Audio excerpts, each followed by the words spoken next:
Hello guys, என்ன பார்க்க போறோம்னா ஃப்ரிட்ஜை சேஃப் வச்சுக்கிறத பத்தி பார்க்க போறோம். முடிஞ்ச அளவுக்கு வீடியோ ஸ்கிப் பண்ணாம பாருங்க guys.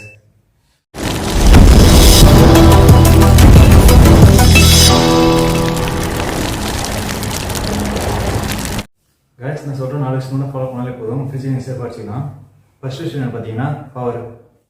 நான் எதுக்காக பவரை பற்றி சொல்கிறேன்னு பார்த்தீங்கன்னா ஒரு வீட்டில் வந்து கரண்ட் அதிகமாக வரும், ஒரு வீட்டில் கரண்ட் கம்மியாக வரும்.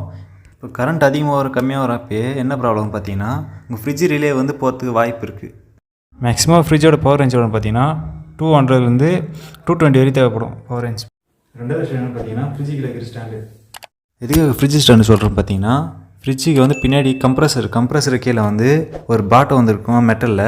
அந்த பாட்டை வந்து தண்ணி பட்டுச்சுன்னா ரொம்ப நாள் ஆச்சுன்னா கொஞ்சம் துரு பிடிக்க ஆரம்பிச்சுன்னா இப்போ ஓரளவுக்கு ஃப்ரிட்ஜ் நீங்கள் தூக்குறீங்கன்னா கம்ப்ரஸர் கீழே வைத்து வாய்ப்பு இருக்குது. மூணாவது விஷயம் என்ன பார்த்தீங்கன்னா தெர்மோஸ்டாட். நான் அதுக்காக தெர்மோஸ்டாட் சொல்கிறேன் பார்த்தீங்கன்னா தெர்மோஸ்டாட் தான் உங்கள் ஃப்ரிட்ஜோட கூலிங் கண்ட்ரோல் பண்ணுறது. வெயில் டைமான அதிகமாக வைக்கிறது, மழை டைமான கம்மியாக வைக்கிறது வைக்கலாம். சப்போஸ் மூடு அப்பப்போ சேஞ்ச் பண்ணாத ஒரே மூடில் வச்சுருந்துச்சின்னா மீடியமாக வச்சுட்டால் போதும், ஃப்ரிட்ஜ் நார்மலாக இருக்கும். நாலாவது விஷயம் என்ன பார்த்தீங்கன்னா ஃப்ரீசர் காயில். அதுக்காக ஃப்ரீசர் காயில் சொல்கிறோம் பார்த்தீங்கன்னா ஃப்ரீசர் காயில் வந்து ஐஸ் அதிகமாக கட்டுதுன்னு நிறைய பேர் கத்தி வச்சு குத்துவாங்க, இல்லை கரண்டி வச்சு கீறுவாங்க. அப்போ கீறப்போ என்ன ஆகும் பார்த்தீங்கன்னா உங்கள் ஃப்ரீசர் காயில் வந்து டேமேஜ் ஆகிறப்போ உள்ளே இருக்கிற கேஸ் வந்து லீக் ஆகிடும். ஓரளவுக்கு ஐஸ் கட்டுதுன்னா என்ன பண்ணுறீங்கன்னா தெர்மோஸ்டாட்டில் வந்து டோச் பட்டன் இருக்கும், அது பட்டனை ப்ரெஸ் பண்ணி விட்டோம்னா போதும், ஐஸ் கரைஞ்சிரும். அதுவே ஒரு ½ hour கழிச்சு அதுவே ஐஸ் கரைஞ்சிரும். கைஸ் நான் சொல்லி 4 ஸ்டெப் மூலம் ஃபாலோ பண்ணாலே போதும், உங்கள் ஃப்ரிட்ஜை நீங்கள் சேஃப் வச்சுக்கலாம். வீடியோ பிடிச்சிருந்தா லைக் பண்ணுங்கள், ஷேர் பண்ணுங்கள், கமெண்ட் பண்ணுங்கள்.